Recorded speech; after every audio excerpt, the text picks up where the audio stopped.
Hey, what's going on, guys? It's me, Train Man, and welcome back to the Zombie Train episode 100, or no, not anymore, 201, episode 201. So, this episode is very late, I am aware. I'm home now. My finals are all set. I got everything unpacked, that's why this episode is late. I was sort of in the midst of some rather important stuff. And the problem then was, I just didn't have the time. And I had to drive, I had to unpack, blah, blah. But anyways, here we are, working again. Not on time. On late. And we make some interesting terrain today up here in the Old Main. We also start working on the base station, which is important. But, as you guys of course know, before I piss this video away talking about, well, the video, I have a question, and you know what, I forgot to look this one up. I got a resource in order to talk about it, but I forgot to look this one up. So, Zombie Train 186, I think that's what this was from, 186, yeah. That was the episode where I talked about 1225, Merry Christmas. Where is it? Did you guys have any use for smaller engines like Granite Rock 10? Now, as you may know, if you read The Pass, there is a pair by the name of Oswald and Carolyn who happened to show up in the Iron Horseman Chronicles as well. I just happen to like that pair. And they pretty much roll around with Hank, with Flagpole 75. Now, they made a lot of use out of a very small engine. They sort of kitted out to be a long-range vehicle for just themselves, but they were foragers and sort of woodsmen. You know, they were good people. They were very good at surviving on their own, so it's not like without any prior training, without any prior ability, you could go and yoink an engine like that and just head out into the wilderness and expect to survive, you know. Then you're in an even worse situation than the people I talked about escaping to the north in last episode. So, given that, okay,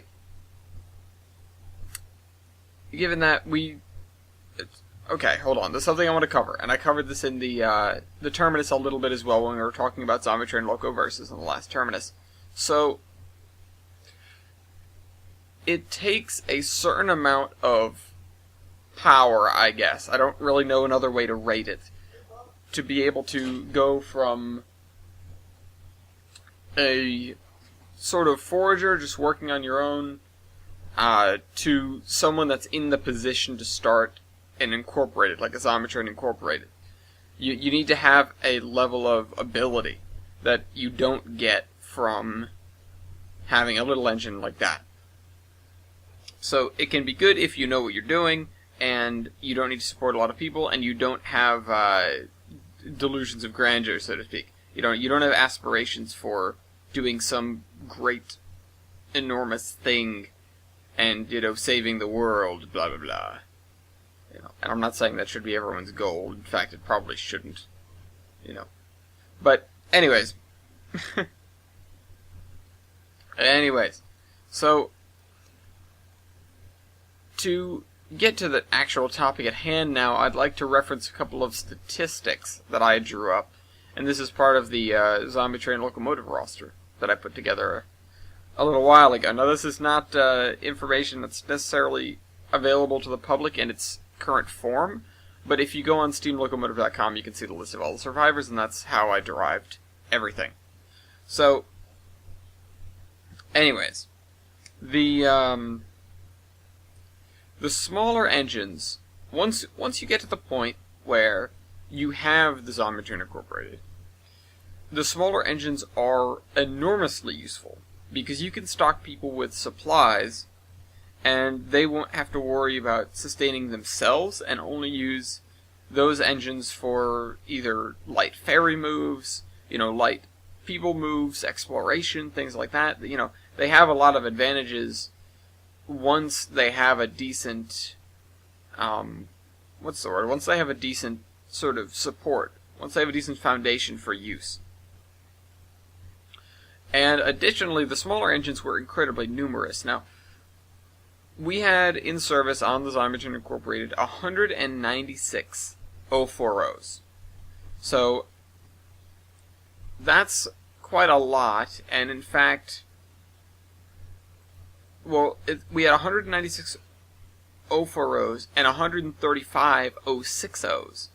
And those are enormous numbers. There are 2 out of 3 of the over 100 in terms of survivors. The only other, there's 150 consolidations that are still around, which we made a lot of use out of those, but those are, more medium or sometimes even long-haul engines when we needed them.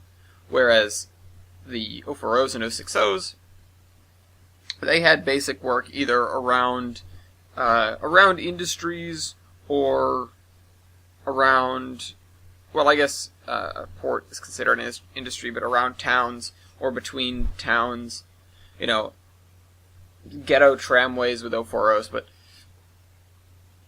they had an incredible amount of use. It's not like they would go too far from home, and I could go through and enumerate where they all are, and then where they got relocated to, but I don't think that's worthwhile because there are 196 of them. So, I can go through, there were 6 in Alabama, 2 in Arizona, 18 in California, 7 in Colorado, 3 in Connecticut, 1 in Delaware, 4 in Florida, 1 in Georgia, 1 in, I guess that's Iowa, 8 in Illinois, 4 in Indiana, 1 in Kansas City, 1 in, Kansas City? No, 1 in,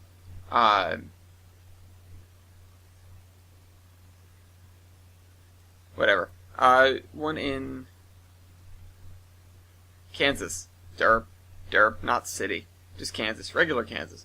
And I almost called this LA. 1 in Louisiana, 1 in Maryland. 1 in Massachusetts, 5 in Maryland, 1 in Maine, 9 in Michigan, 6 in Minnesota, 6 in Montana, 1 in Missouri. Wait, no. There are a lot of states that start with M. I don't have all these abbreviations down, to be completely honest. I'm kind of an idiot.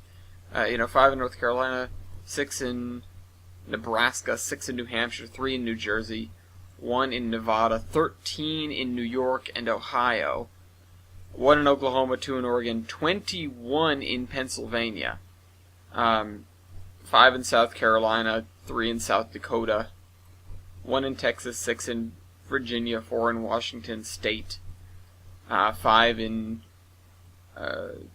Wisconsin, 8 in West Virginia, 1 in Wyoming. So, and in that list there were actually more accounted for, so some of the, something screwed up. Something screwed up with my numbering, and I've gone through and I've rechecked everything, but I don't know where those extra 3 came from in this list. But anyways, you can get a lot of mileage out of something very, very small.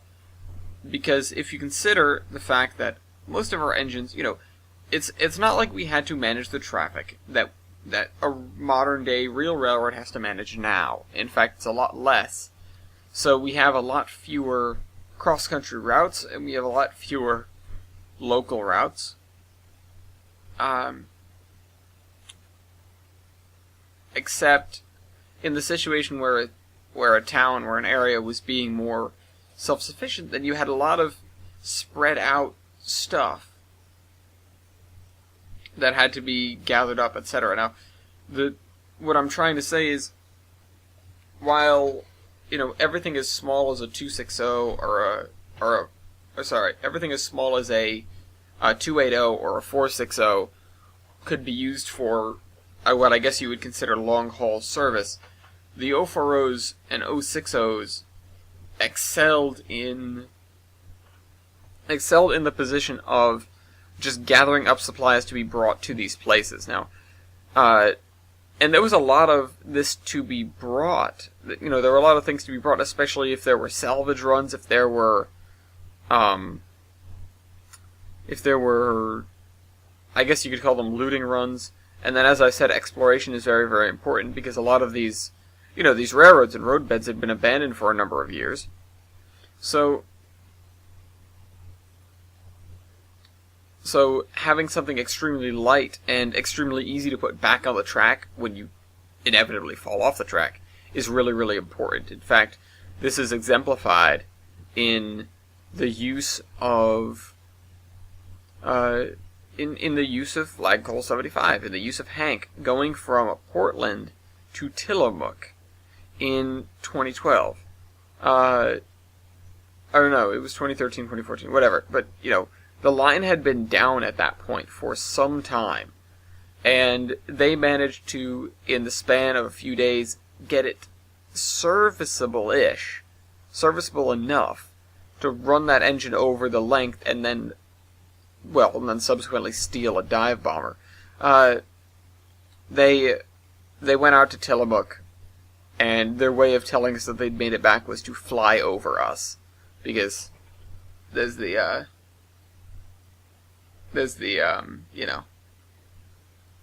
whatchamacallit? There's the air museum there, is what I'm trying to say.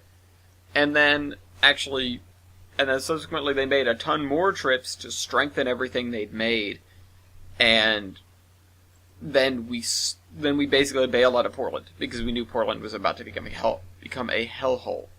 So that was that. That was the most prominent use that I could recall. I mean, I rode behind some of these smaller engines. Some of these smaller engines quite often, especially going around New England.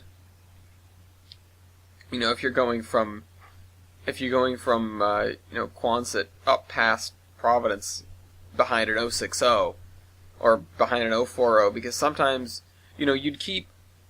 We had enough of these engines that almost every major place would have one in reserve. They would have an engine that would be sitting around, it would usually be steamed up, although not necessarily have to be, because it doesn't take a long time to steam up. It's an 040. And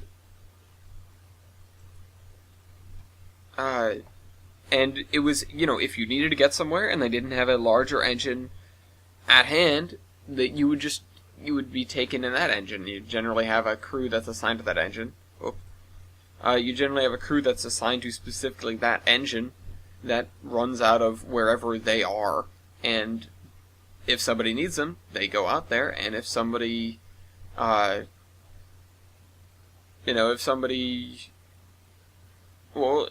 they get to the end, they will turn around and come back unless they're needed to stay there for a minute. It ends up being a little bit inefficient when you do that, because it means that sometimes trains are running back empty, but empty, quote-unquote, not even with a extra person aboard, but it was done so that no matter where you are, you'll always have transportation somewhere, and that was immensely important, especially because we didn't have a lot of regularly scheduled passenger trains, as you might expect. That wasn't something that was our forte, and we didn't do an awful lot of ahead of schedule, or rather ahead of time scheduling, just because it would have been an immense amount of work, and we would never know if something needed to go somewhere necessarily. It's something that came more into being towards the end. The more time went by, the more scheduled trains we had, and eventually we broke into almost full scheduling, but these 040 transports remained for a very, very, very long time, at least until we got, sufficient amounts of fuel, of diesel fuel, that we could run them with not 040s. And then they would get relegated to industry service, and then were eventually phased out. That's sort of the story of how all of that worked. And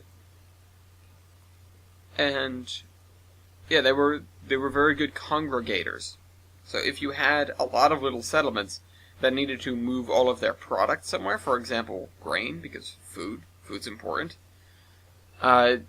you would have a lot of little engines going out there to collect a couple of grain cars apiece, bring them back to a centralized point, and subsequently tack them behind an engine that's going to take them somewhere else. You know, a larger engine that may be passing through or may be stationed there. You know, this was most prevalent really sort of in northern New England a little bit, because you had a lot of little farms out there, and a handful of other places like that. In northern New England is just one that springs to mind. But it was, you know, they did what they were good at, needless to say, and we did have very much use for them. So, anyways, this was quite a question, I suppose. Yeah, it's to think about the enormous impact just a lot of small engines had. Anyways, I hope you guys enjoyed this video, and I'll see you next week. Train Man out. And I have a couple extra seconds I overestimated.